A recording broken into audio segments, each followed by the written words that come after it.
এটা হচ্ছে আমাদের সিলেটের ফার্স্ট ট্যুর। আমরা আজকে সকালে সিলেটে এসে পৌঁছি, কিন্তু এসে অনেক টায়ার্ড থাকার কারণে নাস্তা করে আসলে হোটেল রুমে রেস্ট করতেছি। তো এটা হচ্ছে আমাদের হোটেল রুম। এটাতে একটা ফ্লোরে হচ্ছে 2টা বেড। তো আমরা হোটেল রুম সহজে খুঁজে পাচ্ছিলাম না, তাই এটাতেই উঠতে হয়েছে। তো আমরা আজকে লোকাল এরিয়াতে ঘোরাঘুরি করব, মানে আশেপাশে যে স্পট গুলো আছে সেগুলোতে, কারণ এখন দুপুর হয়ে গেছে, আমরা এসে খাওয়া দাওয়া করে ঘুমিয়ে পড়েছিলাম। তো এখন ছোট ছোট জায়গাগুলোতেই যাবো আগে। তো এখন আমরা রেডি হয়ে নিব। সিলেট আসছি আর চা খাবো না, তাই নিজেকে চা খেয়ে একটু চাঙ্গা করে নেওয়ার জন্য চার প্রথম চুমুক দিতেই মনটা জুড়িয়ে গেল। এরপর বের হয়ে যাওয়ার জন্য আমি রেডি হতে থাকি। আমি রেডি হয়ে গেলে মেয়েকে রেডি করাইতে বসে পড়ি।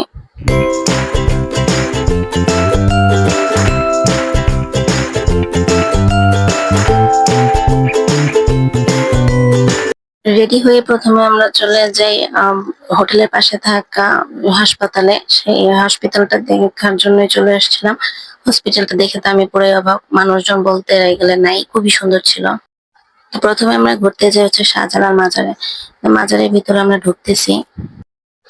শাহজালাল মাজারের মূল আকর্ষণ গজার মাছগুলো দেখে তো আমি তো পুরোই অবাক, কারণ এত বড় বড় গজার মাছ আমার লাইফে আমি কখনো দেখিনি। আমার মেয়েও তো খুব এক্সাইটেড, এই প্রথমবারের মতো এত বড় গজার মাছ দেখছি। এগুলোকে দেখতে ঠিক অ্যানাকন্ডার মতো লাগতেছিল আমার কাছে।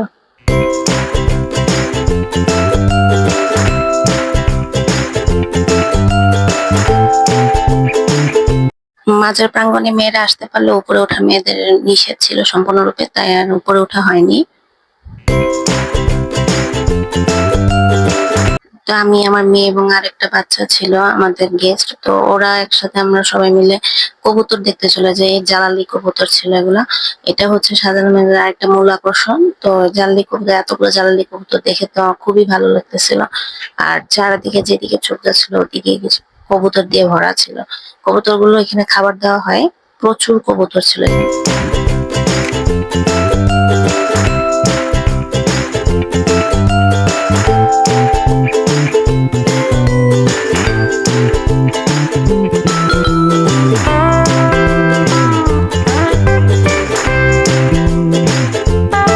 শাহজালাল মাজার থেকে বেরিয়ে আমরা সাপান মাজারের দিকে রওনা দিতে থাকি। মামার মাজার দেখেছি, ভাগ্নের মাজার দেখবো না, তাই চলে যায় সেখানে। তো ওখানে একটা পুকুর ছিল, পুকুর দেখি ছেলে মেয়েগুলো বসে পড়ে পুকুরের পাশে। তো এখানে মেয়েদের মাজার প্রাঙ্গণে ঢোকা নিষেধ, তাই ছেলেরা হাত মুখ ধুয়ে, পুকুর থেকে হাত মুখ ধুয়ে সেখানে যাবে।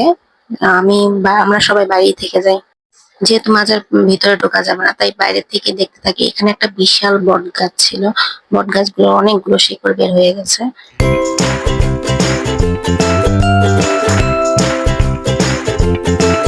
সাপান মাজার থেকে বেরিয়ে আমরা লাকাতুরা চা বাগানের দিকে রওনা দিই।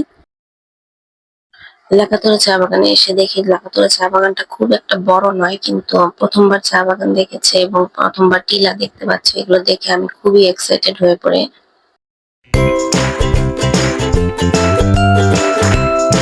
এখন আমরা চা বাগানের ভেতর ঢুকতেছি। চা বাগানে ঢোকার মুখে দেখি কতগুলো ছাগলের বাচ্চা, এর মধ্যে একটা ছাগল বাচ্চা খুবই সুন্দর ছিল দেখতে। তা দেখে বাচ্চারা সব ধরতে শুরু করে দেয় এবং এটাকে থামানোর চেষ্টা করে। তো ওরা কেউ এটাকে থামাতে পারছিল না, শেষ পর্যন্ত আমি সেটাকে থামাই এবং আদর করতে থাকি। এবং অনেকদিন পরে আসলে ছাগলের বাচ্চা দেখে আমিও খুব এক্সাইটেড হয়ে পড়েছিলাম।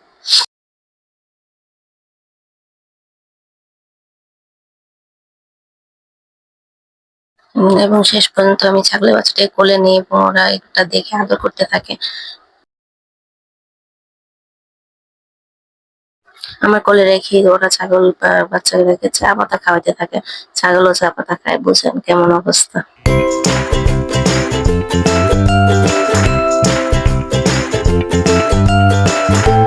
এরপর আমরা ধীরে ধীরে চা বাগানের ভিতরে যেতে থাকি।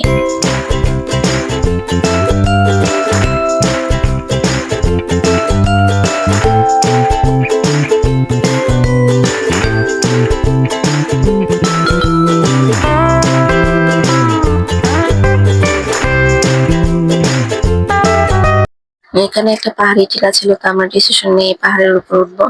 তো এই জন্য আমরা সবাই মিলে পাহাড়ের দিকে রওনা দিই।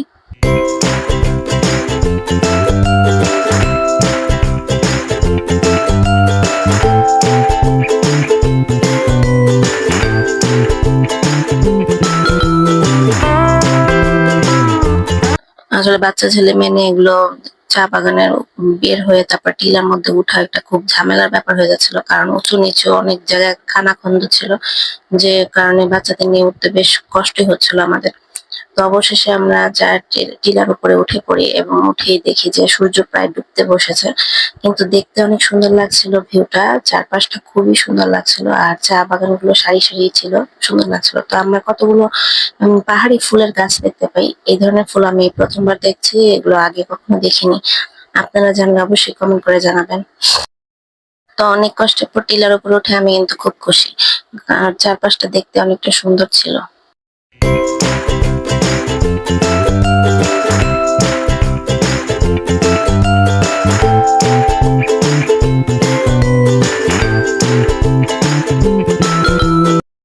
টিলার উপর কিছুক্ষণ থেকে আমরা নিচে নামতে শুরু করি। চা বাগানের ভিতরে ঢোকার ইচ্ছা ছিল, তাই আস্তে আস্তে ধীরে ধীরে নিচে নামে আসি।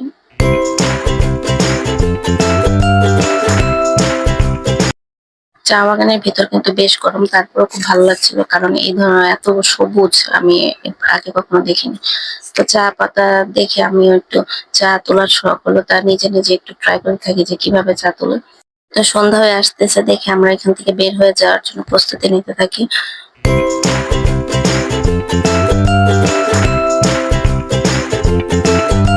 তো গাইজ, আজকে আমাদের ঘোরাঘুরি কমপ্লিট, আমরা বাসায় চলে আসছি, এসে হাত মুখ ধুয়ে ফেলেছি, তো খুবই ক্লান্ত, এখন শুধু শুয়ে পড়বো, শুয়ে ঘুমিয়ে পড়বো। তো আমাদের ব্লগটি কেমন লেগেছে অবশ্যই জানান, লাইক শেয়ার সাবস্ক্রাইব করে আমাদের সাথে থাকুন। টাটা।